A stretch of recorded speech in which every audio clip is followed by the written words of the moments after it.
dia, turminha! Tudo bem com vocês? Mais uma sexta-feira, estamos juntinhos aqui novamente, né? E amanhã é o nosso final de semana, o dia que a gente tem para descansar, né? Mas hoje, como é sexta-feira, nós iremos falar sobre as moradias no espaço geográfico, tá? No nosso deverzinho de geografia. Anotem aí no caderninho, faça o cabeçalho, 23 de outubro, sexta-feira, tá bom? Iremos utilizar da página 134 até a página 142. Então, a nossa página 134 está assim, ó. As moradias no espaço geográfico. E já podemos perceber, ó, muitas casinhas. Só que aí eles fizeram essas moradias em um morro, né? Então é uma casinha em cima da outra, uma casa embaixo eles constroem a outra em cima lá da laje, né? E foram dividindo assim o espaço geográfico. Embaixo nós já temos aí uma visualização diferente, né? É um espaço geográfico, só que agora, ó, na praia, tá vendo? Perto das rochas, eles construindo essas lindas casas, né? Bem aconchegante para curtir uma praia. Aí no nosso Vasculhando Ideias, tá assim, ó. É possível construir moradias em qualquer tipo de terreno e em todas as condições ambientais? Quais fatores podem influenciar as técnicas utilizadas na construção da residência? Existem características geográficas mais favoráveis à construção de moradias e por quê? A geografia desses dois ambientes é semelhante? Porém, as residências construídas em cada um deles são diferentes. Por quê? Então, o que a tia Débora já falou, né? Cada um aí está sendo construído em um lugar diferente. Não pode ser construído moradias em qualquer lugar, né? Tem as suas restrições. Na página 136, nós vamos agora para o início de conversa, tá? Aí tá dizendo aí assim, ó. Para início de conversa. A moradia é um lugar muito importante para todos nós, pois nos fornece abrigo, proteção e privacidade, além de favorecer a convivência familiar. Cada moradia tem uma história associada ao lugar onde se encontra e à realidade das pessoas que nela habitam. Então, temos lá, né, o rapaz, o pai, o moço, chegando em casa, depois sentando lá no seu sofazinho para assistir a televisão. Aí tá assim aí embaixo, ó.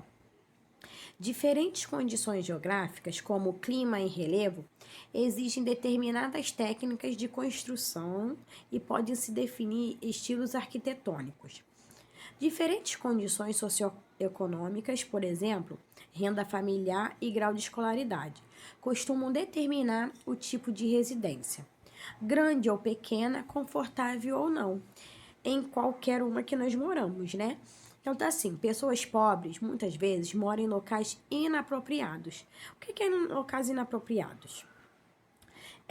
Lugares arriscados, em morros, tem gente que até constrói na beirada dos rios, né, que é muito arriscado. Isso acontece, sobretudo em países onde os governos e a sociedade não desenvolveram algo ao longo da história, políticas públicas e ideias, práticas sociais e culturais, né, voltadas para o bem-estar de toda a população. Então, a gente também vê que tem pessoas que nem casa tem, né? Os moradores de rua, que dormem embaixo das marquises, embaixo das pontes, né? Então, o governo ainda não tem uma prática, né? Para ter um abrigo para essas pessoas que não têm moradia, que mora sozinho na rua, né? Aí no nosso número 1 tá assim. Quais são as características ideais de uma residência para 5 pessoas na cidade onde você mora? Então, você vai botar a característica dessa residência. Ah, tem quarto, tem sala, tem banheiro, combinado? Na página 137, tá assim, ó. Elabore a planta da casa que você idealizou na questão 1. Então, o que você falou lá em cima, que vai ter quarto, sala, cozinha, banheiro, cama, você vai desenhar aqui, combinado? Número 3. Resiste os problemas que você identifica na primeira foto da seção. Onde a gente começou no nosso capítulo, a tia mostrou, né? Um monte de casa construída em morro. Então, foi uma casa construída em cima da outra. E aí, você vai registrar aqui os problemas, né? Que você identifica lá naquela fotinha, tá? Que é do número 3. Na página 138, nós temos o siga em frente, que tá assim, ó. Materiais usados para construir moradias. Nas grandes cidades, os materiais de construção das moradias são parecidos. Casas e prédios de apartamentos geralmente são feitos de tijolo, cimento, ferro, né, que é o aço. Aí tá assim, como surgiu o tijolo? Vamos conhecer um pouquinho como surgiu o tijolo? Tá assim, ó. Atualmente, os tijolos de barros cozidos perderam parte do lugar para outros tipos de materiais, como os blocos de cerâmica e os cimentos. Ainda muitos outros tipos de blocos, como os de vidro e tijolos decorativos. Tá vendo lá? Tá assim, ó. O tijolo surgiu em regiões com pouca vegetação. Na ausência de madeira, ele virou o elemento básico para a construção de moradias em locais assim. A argila é a matéria-prima do tijolo, que originalmente era moldado e exposto ao sol até secar. Esse método deixava os tijolos pouco resistentes, principalmente à água da chuva. Entretanto, os seres humanos descobriram que a argila, quando cozida, tinha maior resistência. Assim, depois de moldado, o tijolo passou a ir para o forno. Como se a gente faz bolo, cozinha assim o bolo, agora eles estão cozinhando, né, os tijolos. Aí tá assim, ó, na página 139. Em algumas regiões do planeta, não é possível utilizar madeira em razão de sua escassez, nem tijolos, pela impossibilidade de montar fornos para produção em grande escala. É o caso de regiões altas da Cordilheira do Himalaia, na Ásia, onde se localiza o Nepal. Os Sherpas, habitantes de alguns desses locais, utilizam rochas entalhadas para construir suas moradias. Esses blocos de rochas não levam nenhum tipo de cimento ou metal, já que regiões assim são difíceis acessos para o transporte desses materiais.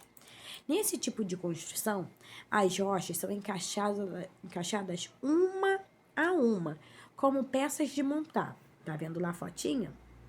Ó, como é que eles fazem lá. Tem até aí mais de perto, né, um murinho feito, bem baixinho com as rochas.